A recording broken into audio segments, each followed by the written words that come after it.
भगवत्युत्तम श्लोके भक्तिर्भवति नैष्टिकी. Reading from Srimad Bhagavatam, Canto 9, Chapter 24, texts 63 and 64. We will chant text 63 together. Bhoja Vrishni Andaka Madhu Bhoja Vrishni Andaka Madhu Shurasena Dasharhakaihi Shurasena Dasharhakaihi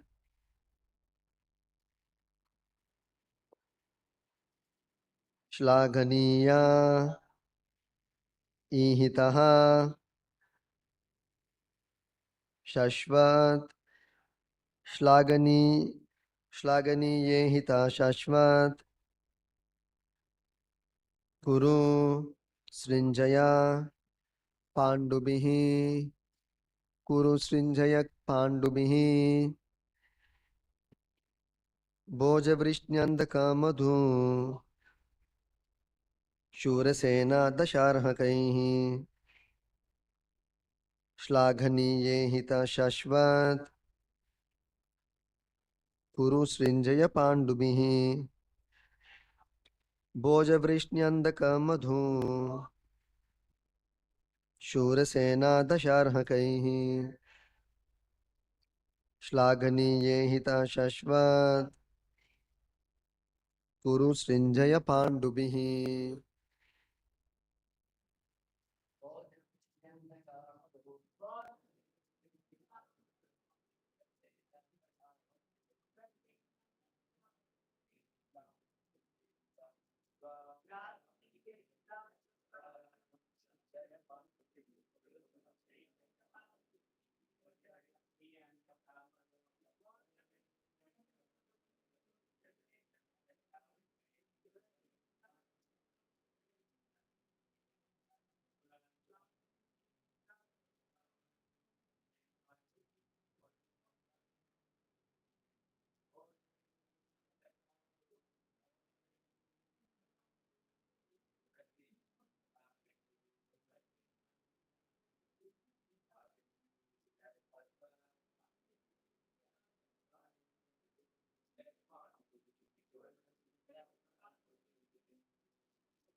Text number 64.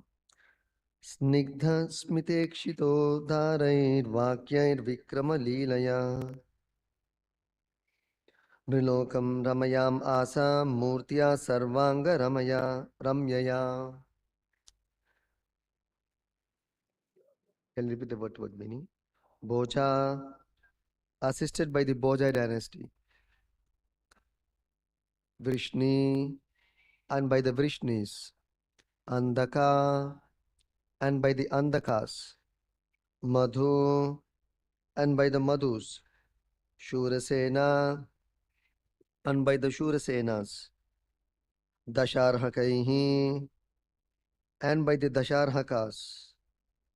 Shlaganiya, by the praiseworthy. Ihitaha, endeavoring. Shashvat, always. Purusrinjaya, Pandubihi, assisted by the Pandavas, Kurus, and Srinjayas.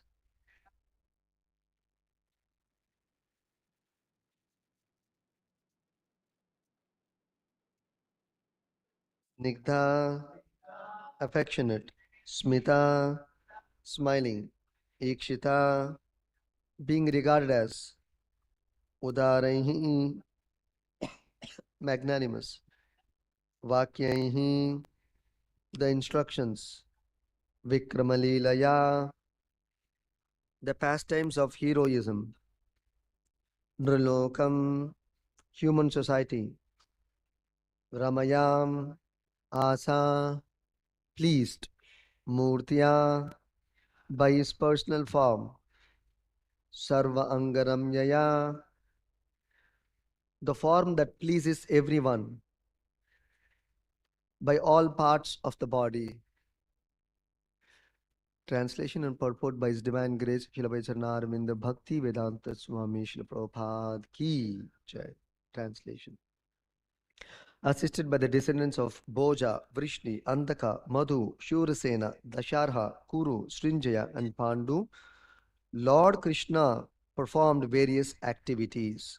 By his pleasing smiles, his affectionate behavior, his instructions, and his uncommon pastimes like raising Govardhan hill, the Lord, appearing in his transcendental body, pleased all of human society. Can I repeat the translation? Assisted by the descendants of Bhoja, Vrishni, Andaka, Madhu, Shurasena, Dasharha, Kuru, Srinjaya, and Pandu, Lord Krishna performed various activities. By his pleasing smiles, his affectionate behavior, his instructions, and his uncommon pastimes, like raising Govardhan hill, the Lord, appearing in his transcendental body, pleased all of human society. Purport. The word Nrilokam, Ramayam Asamurtya, Sarvangaramyaya are significant. Krishna is the original form.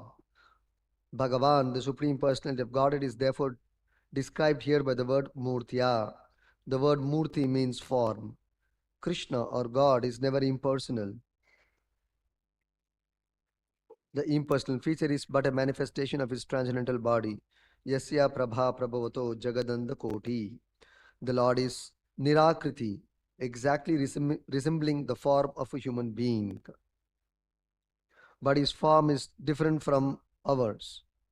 Therefore, the word Sarvanga Ramyaya informs us that every part of his body is pleasing for everyone to see.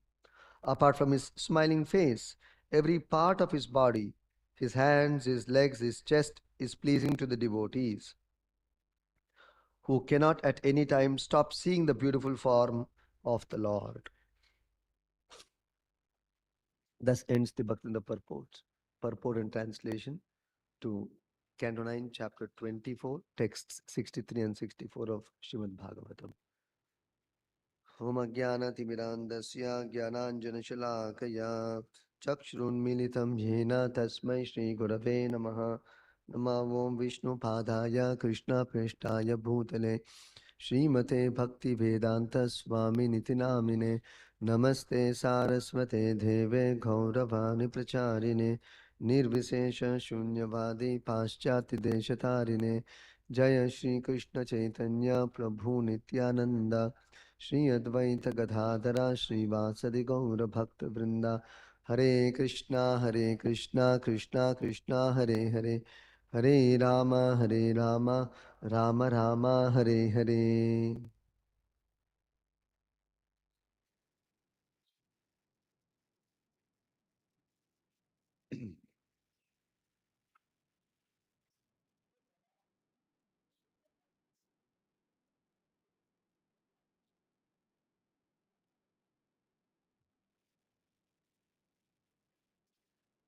Here Shukadeva Goswami describing about how the Lord descended in the human society and has given an opportunity for us to hear about his glories by enacting, performing many wonderful pastimes, so that we have enough subject matter for discussing, remembering, and relishing the Lord's glorious divine activities. And how did he uh, perform those pastimes? That is described here by the assistance of his various devotees whom he had sent to this world much before his appearance. Taking all their help and assistance, he performed his various leelas in this world. And those devotees were also descendants in the Lord's family, and they were posted as the kings of many kingdoms like Bhoja, Vrishni, Andhaka, Madhu, Shurasena, Dasharha, Kuru, Srinjaya, Pandu. So these are the different kingdoms and the different devotees whom the Lord had posted in advance and who assisted the Lord in his various pastimes in this world. And Shukadeva Goswami explains here that the Lord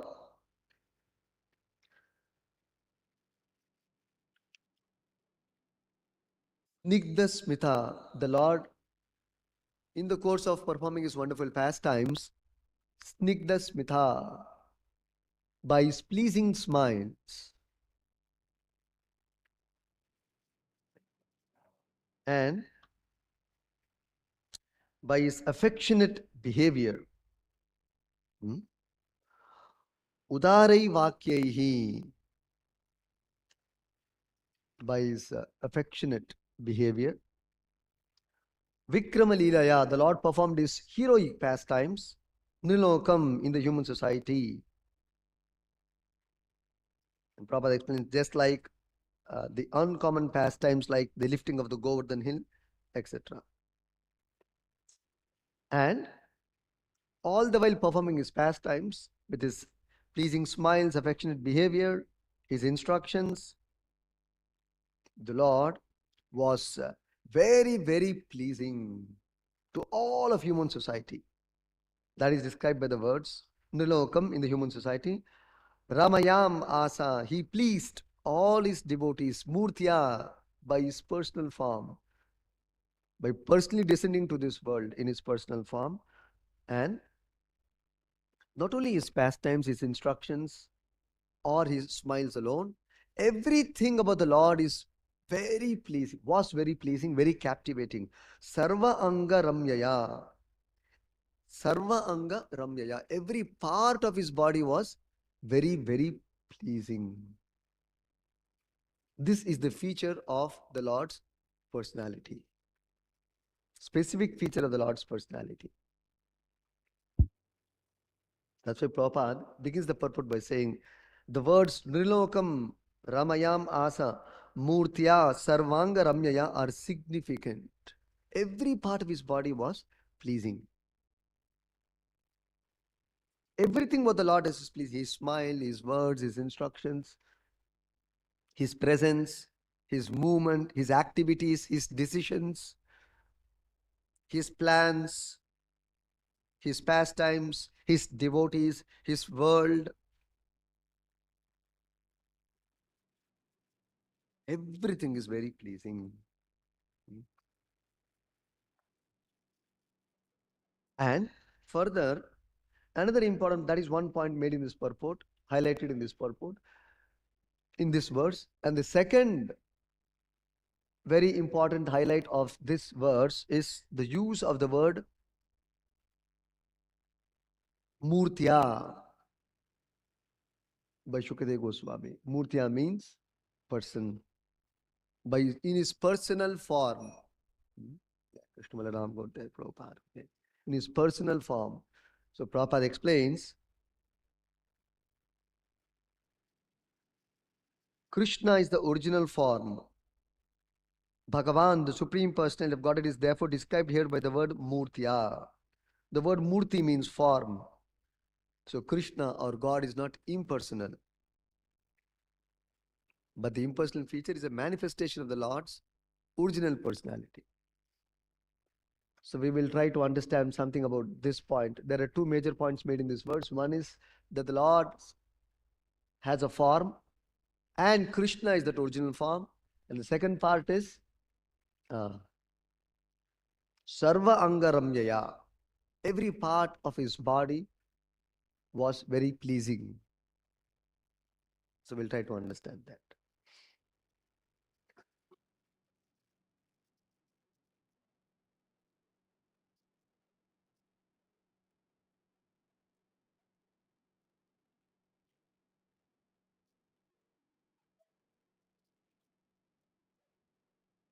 The previous chapter, Shukadeva, in describing Krishna, a particular word was used, which is a very important word called Narakriti.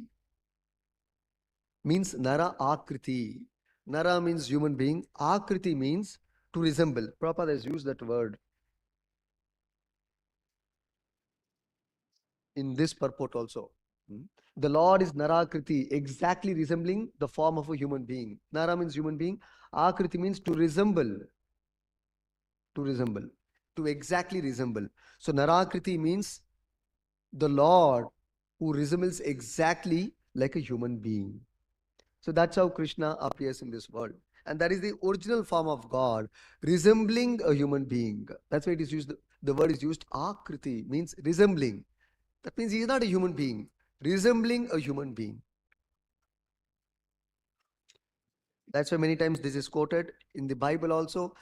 It is described, man is made in the image of God. It's not the other way around. We are thinking how God can have a human form. It's the other way around. God originally has a human form and we resemble that human form. Not resemble, we therefore also possess human form because our Father has a human form. Therefore, we, his part and parcel, also have a human form originally. So, therefore, it is explained in the scriptures the original form of God is two-handed Shama Sundara, and the original form of the soul is also two-handed form. Then the Lord can expand into many other forms. He can have four-handed, six-handed, eight-handed. He can have many other forms also. But the original form of Godhead is two-handed form. So that's being explained here by the word Narakriti.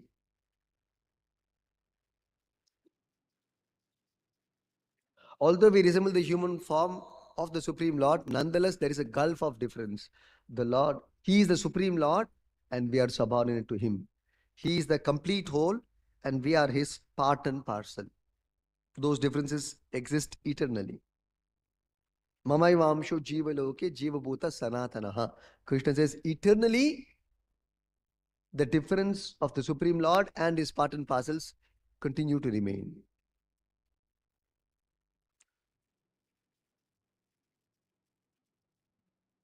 So, in the Bhagavad Gita and many of the scriptures, Krishna is being described as the original personality of Godhead and the source of everything. Brahman, Paramatma, Bhagavan, everything. So, Krishna is the original form and the origin of even Brahman, Paramatma. So, that is explained in explained and established in many Vedic literatures. We will take one by one. How Krishna is the original source of Brahman. Because people think the Supreme Lord in the ultimate issue is Supreme Light, Brahma Jyoti or Brahman. But Krishna says, and many other scriptures also declare, the source of that Brahman is also Krishna. It's very important to understand. So the basis of Brahman is Krishna, the basis of Paramatma is Krishna, and Krishna is Bhagavan, the ultimate the ultimate realization in absolute truth.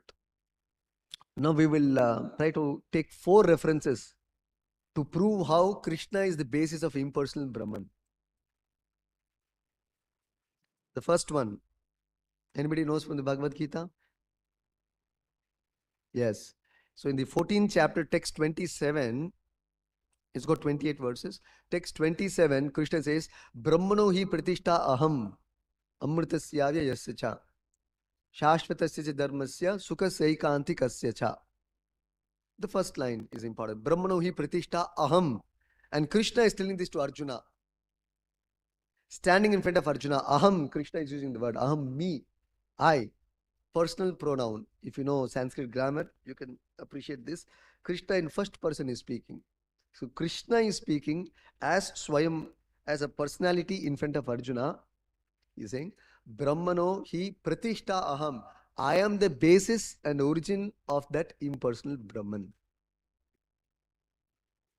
That is one famous reference from the Bhagavad Gita. So, in the purport to that verse, Prabhupada explains one significant point. There are three stages of realization of God or the absolute truth. The first stage of realization, transcendental realization, is realizing the absolute truth as impersonal Brahman or the spiritual effulgence coming from the Lord's body. That's the first stage of transcendental realization. The second stage of transcendental realization is realizing the Lord in his Paramatma feature, where he is present in this world, in every atom and in every living being. That is the second stage of realization of the absolute truth. The third stage of transcendental realization is the realization of Bhagavan, which is considered as the ultimate realization. So this is from Bhagavad Gita. The second reference is from Bhagavatam. I'll take two references from Bhagavatam. Although there are many, just to restrict to few references. So Brahmeti Paramatmeti Bhagavan iti shabdyate vadanti tat tattva vidastatvam jnanam advaya jnanam tattvam yad jnanam advayam. So Suta Goswami, another authority of the Srimad Bhagavatam, he says that tattva vidaha, the seers of truth, those who have realized the supreme truth, they have explained that the absolute truth is realized in three phases: Brahman, Paramatma, and Bhagavan, one after the other. And Bhagavan is the ultimate realization of the absolute truth. So, therefore, the Bhagavan feature of the Lord includes realization of Brahman, Paramatma automatically. But realization of Brahman feature of the Supreme Lord does not involve complete realization. It is partial realization, incomplete realization. Similarly, realization of Paramatma is not complete realization of the Supreme Lord, because there's another phase to be realized called the Bhagavan, or the personal aspect of the Supreme Lord. So realizing the Bhagavan feature of the Lord is the complete realization, which includes Brahman realization and Paramatma realization. And second reference. The third reference, which is from Bhagavatam, very famous reference. This is spoken again in the 10th canto of Bhagavatam. Brahma is describing this. Another authority in glorifying the Lord. Ittam satam brahma sukhanam bhutya dasyam gatanam paradaivatena maya shritanam naradarakena sakam vijahru krita punya punja is one of the very important references which we should possible memorize all these verses. So here Shukadeva Goswami is saying the personality of Godhead who is perceived, see, use the word perceived, as impersonal, blissful Brahman, Sukha Anubhutya, experienced as, realized as, seen as, perceived as. Sukha Anubhutya, as the blissful Brahman. Ittam Satam Brahma Sukhanubhutya, Brahma Sukhanubhutya, perceived as the impersonal, blissful Brahman. And so those who are Jnanis, they realize the same absolute truth as impersonal Brahman. And this is a very important point to note here. The same Supreme Lord is perceived by different people, different transcendentalists, based on the level of the degree of realization differently. But it is the same absolute truth. Just like it is said, Vaidurya gem is perceived in Vaikunta in three ways. It has got a bluish luster, it has got a yellowish luster, it has also got a reddish luster. So depending upon from which angle you see, the same Vaidurya gem manifests differently. Similarly, the same one absolute truth without a second is seen differently depending upon the degree of realization by the yogi or the transcendentalist. So, the same Supreme Lord Krishna is present there in Vrindavan, but the Jnanis or the impersonalists see him as impersonal Brahman effulgence. Then dasyam gatanam paradaivatena. That same absolute truth standing right there. Some jnanis are seeing him in that way. The yogis are seeing him as the Lord within their heart being present in front of them. Paramatma. So simultaneously the jnanis are seeing the Lord as impersonal Brahman. Simultaneously that same Krishna, the yogis are seeing him as Paramatma. Their Paramatma who is seated in the heart. Then Maya Ashtitanam Naradarakena, the same Krishna, Maya Ashtitanam, those who are covered by material ignorance, are seeing that same supreme absolute truth as Naradarakena, as an ordinary human being. That same Krishna, Sakam Vichahu Krita Punya Punja, that same Krishna is being perceived by the Gopas as their own dear friend Krishna. So actually Shukadeva Goswami is saying, how did these cowherd boys, ordinary boys, get to play with Krishna, who is that Parabrahman, Param Jyoti, Paramatma? How is it they're able to play with him as their friend? Krita Punya Punja. They have amassed, they have accumulated Sukruti of million lifetimes, that they've today become qualified to play with Krishna. So the point here is, here also it is explained that same Krishna is the source of, is the Brahman, is the Paramatma. Is also sometimes misunderstood as an ordinary human being. But he is the Supreme Personality of Godhead, the basis of Brahman and Paramatma. So this is Brahman. Of course, this shloka gives reference to Brahman and Paramatma both. The third reference. The fourth reference of Krishna being the basis of impersonal Brahman is from the famous verse from Isopanishad. Anybody remembers that? Very, very important words. In fact, if you want to convince people about the Lord or absolute truth as person, because there are two kinds of transcendentalists always in the creation, in this world. Some transcendentalists claim in the ultimate issue the Lord is impersonal, and some transcendentalists claim in the ultimate issue the Lord is personal. These two sects always remain in this world. So if you want to prove the Lord as a person, the Prabhupada says the most important book is Isopanishad, to establish the Lord as a person. And in that there's one reference, very important reference, concerning the Lord as the basis of impersonal Brahman, source of impersonal Brahman, primarily, source of impersonal Brahman. Which is that verse? We all know that verse. Hiranmayena patrena satyasya pihitam mukam tatvam pushan apavrinu satya dharmaya drishtaye. So, here it is explained. There are two words again in this verse, very important words, very important words which we should note. One is the word apavrinu. The second is the word patrena. I'm sorry, apihitam. Apihitam and apavrinu. These are two very important words in this verse. We'll try to understand. So this verse is saying that actually it's a devotee who is praying to the Lord. This is a prayer by a devotee to the Lord, Krishna. Oh my Lord, sustainer of all that lives. Tattvam Pushan. Pushan means one who sustains. Poshana, Pushana, Pushan. So one who sustains. So Tattvam. Tvam means you. Tat means Om Tat Sat. You know, this supreme absolute truth. So that Tat is referring to Krishna but in particular. So Tattvam Pushan, O Supreme Lord, O my Lord, Pushan, sustainer of all that lives. Apavrinu Satya Dharmaya Drishtaye.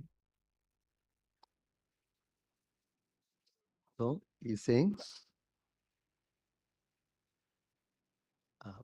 Apavrinu means kindly remove. Satya Dharmaya Drishtaye. Please remove that covering and exhibit yourself to your pure devotee. Which covering? That is described. Hiranmayena patrena satyastha pihitam mukham. See the word again, mukham is used. Another third important word. Mukham means face. So how the Lord can be impersonal? Even because the impersonalists always take reference of Upanishads to prove God as impersonal. But here it is from the Upanishad only.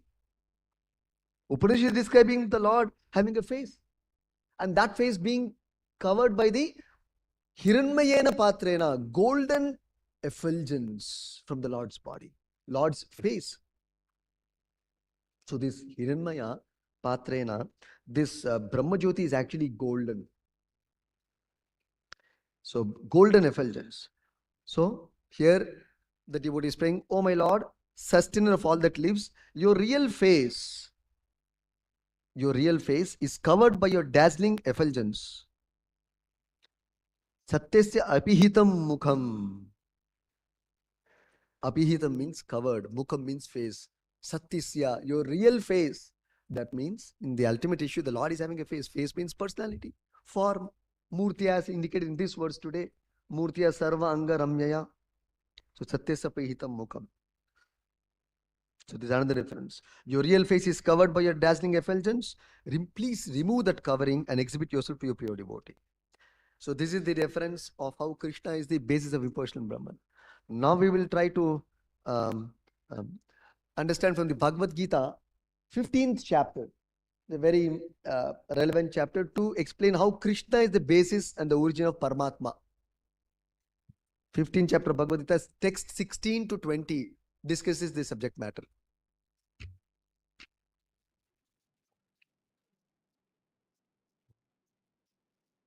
Even the 18th chapter, Krishna says that his one aspect is Paramatma, even the 18th chapter. There are many such references. So Krishna begins this particular context of discussion from the verse 16, 15th chapter, by saying that in this world there are two classes of beings, Kshara and Akshara. One is fallible, one is infallible. That means one who is subject to Maya, one who is not subject to Maya. Two categories of jivas are there. And Krishna says, in this world, everybody is fallible. And in the spiritual world, everybody is infallible. Then Krishna says, besides these two, Uttama Purushastu Anyaha, Paramatmeti Udahritaha. Besides these two persons, or fallible and infallible, there is one more personality who is above this fallible and infallible personalities. Paramatma Udahritaha. He is called as Paramatma. He is named as Paramatma, like a Namakaran. So that person who is above fallible and infallible, he is called Paramatma. Paramatmeti Udahritaha.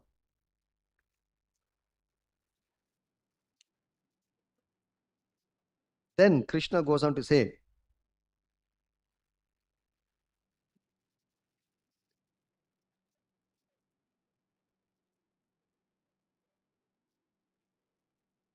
besides, because I am transcendental, beyond both the fallible and infallible, and because I am the greatest, I am celebrated both in the world and in the Vedas as that supreme person who is represented as Paramatma in this world.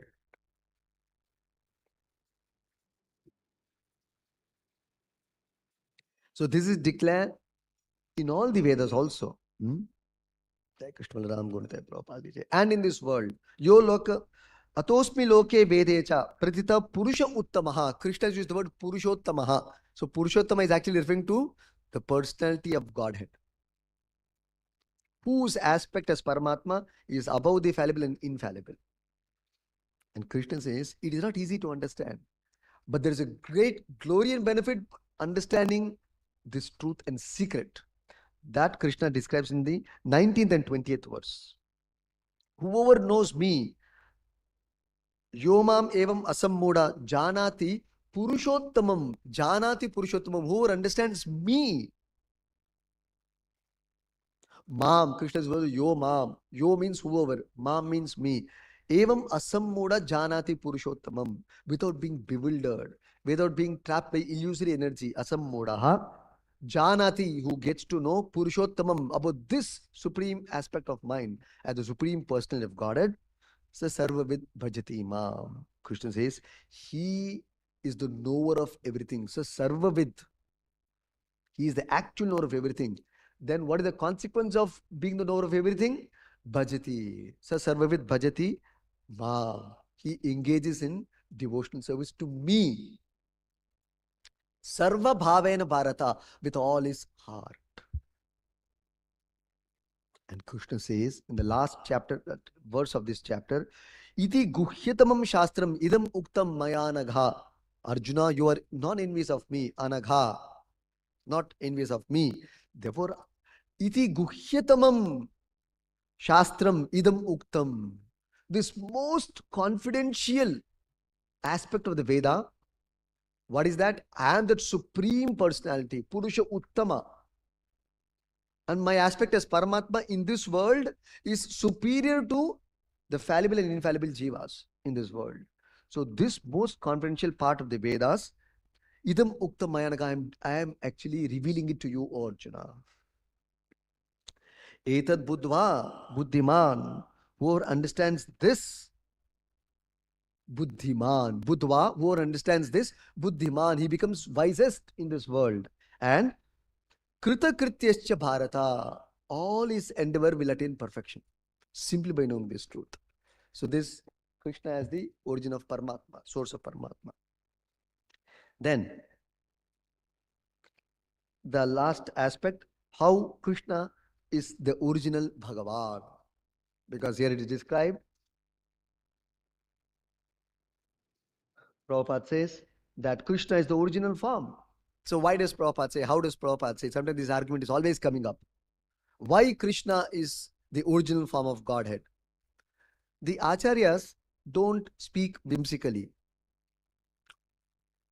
Whatever they speak is based on scriptural evidences or references from the Supreme Lord or references from the previous spiritual authorities, Acharyas, like Narada, Vyasa, like that.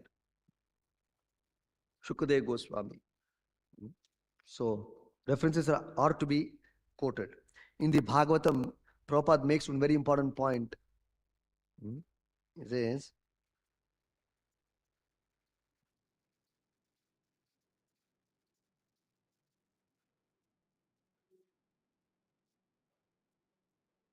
the first canto, when the sages of Naimisharanya assembled to put forth some questions to Suta Goswami, they put forth the questions with great respect about the following matters. About 5 questions they asked Suta Muni, who was accepted as the speaker of Srimad Bhagavatam. So in that purport, Prabhupada says, the Acharyas do not deliver lectures capriciously. It's a very important point. That means whatever they speak has a basis. They don't speak whimsically, they don't speak capriciously. There is always a Vedic reference when they speak something. No imagination and speculation is allowed in describing or reciting scriptures or explaining scriptures. No personal opinions will be regarded, valued. No personal opinions are allowed. Only standard Vedic references from Bhagavad Gita, Bhagavatam, or from the recognized bona fide Acharyas or the Supreme Lord himself.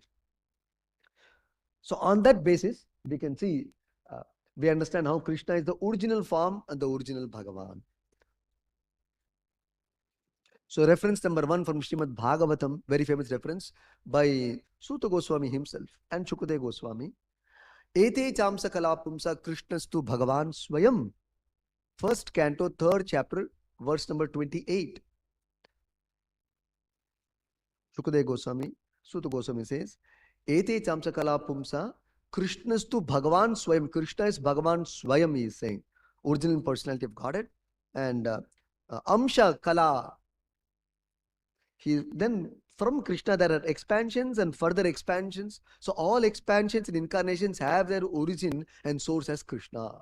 Is told by Suta Goswami in the Bhagavatam and by Shukadeva Goswami. That means told by Vyasadeva, because Vyasa spoke to Shuka, Shuka spoke to Suta. In the Guru Parampara, Prabhupada is explaining that. Then second reference, the very famous reference we all have heard, by Lord Brahma, another great Vedic authority. Ishvara Parama Krishna, Sachidananda Vigraha. Krishna is Ishvara Para, the Supreme Personal Godhead. Sachidananda Vigraha is again the Murti, Vigraha, both mean the same. It's a form, personality, spiritual personality, Sachidananda personality. Sarva Karana Karanam is the cause of all causes. So Brahma is also saying Krishna is the original Bhagavan. Then the third reference from the Bhagavad Gita, Arjuna, another great authority, accepted, recognized authority, he is saying, Param Brahma, Param Dhama, Paramam Bhavan. He is saying, Param Brahma, you are the Supreme Brahman. Again, see, there is a reference for Supreme Brahman. Supreme Brahman, Param Brahma, Param Dhama, your abode is the Supreme ab. Paramam Bhavan, you are supreme in all aspects. Anadi Adir Govindaha. As Brahma also said, Anadi Adir Govinda. Sarva Karana Karanam. Krishna is Anadi, no beginning. Adi is the origin of everything. And he is Govinda. So the particular word is used is Govinda, Krishna. It's not a general reference. Then, fourth reference, Lord Krishna himself explains in Bhagavad Gita himself. Very famous verse. If possible, we should memorize this verse. 7th chapter, 7th verse. Matta partaram nanyat kinchidasti dhananjaya. Krishna is saying, I am the supreme truth. I am the supreme truth. Matta partaram. There is no truth superior to me. Particularly Krishna is saying, there is no truth superior to me. Na anyat paratara. There is nothing superior to me. Fourth reference. Then,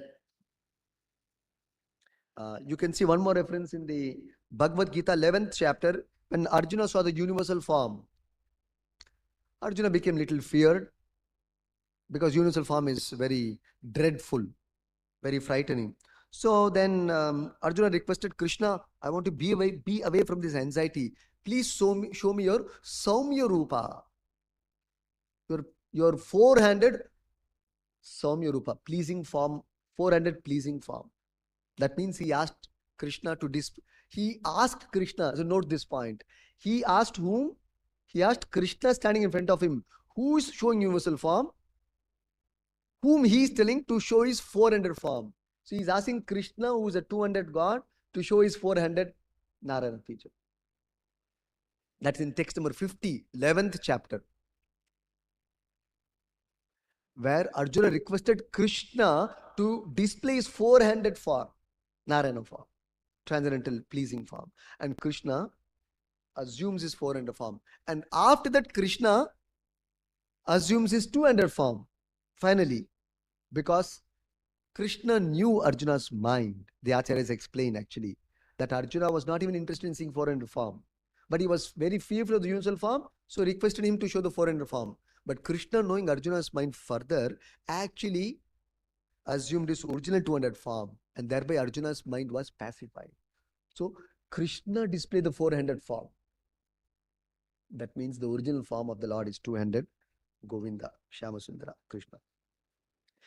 That is the fifth reference. The sixth reference is, if you want a detailed analysis of how Krishna is the original personality of Godhead, the original form, we should read Shat Sandarbha. There's one Sandarbha called Krishna Sandarbha, written by Jiva Goswami. In a very, very analytical, detailed, logical, objective way, taking all scriptural references from all possible scriptures, he established how Krishna is the original personality of Godhead. Like that. Coming to the So I'll stop here. Don't have time to discuss the Ramya feature of the Lord, how every part of the Lord's body is beautiful. Nonetheless, I'll give some reference and close. It is worth reading. You should read Nectar of Devotion in this regard, where Krishna, Rupa Goswami describes 64 transcendental qualities of Lord Krishna, which makes him the complete personality of Godhead. In the describing Krishna's third quality as beautiful, in Sanskrit it's called Ruchira. Ruchira means beautiful. So Rupa Goswami describes in an elaborate way why he is Ruchira, beautiful. Because every part of his body is beautiful and captivating, is what Shukadeva Goswami is saying here. So that is also corroborated by Rupa Goswami. Why is Ruchira? There are many, many nice references given. How he is very beautiful. Even the Bhagavatam also in the 10th canto, there are many, many nice references. One particular reference is that the Devatas pray, addressing the Lord. Oh my Lord. Actually, they're referring to Brahma. They're saying Brahma has perfected his craftsmanship in this world by creating the body of Krishna. Of course, the Devatas are misunderstanding that Krishna is a creation of Brahma. Nonetheless, the point being noted here is Krishna is not a creation of Brahma, rather Brahma is the creation of Krishna. That is well established. But the point here is how, because so many beautiful things we see in this creation. So the Devatas are saying that Brahma has perfected his craftsmanship in his creation in the personality of Krishna. All forms of beauty is present in Krishna's body. So that is the beauty of Krishna. Many, many such references are there. So I'll stop here. Granth Srimad Bhagavatam ki jai. Shri Prabhupada ki jai.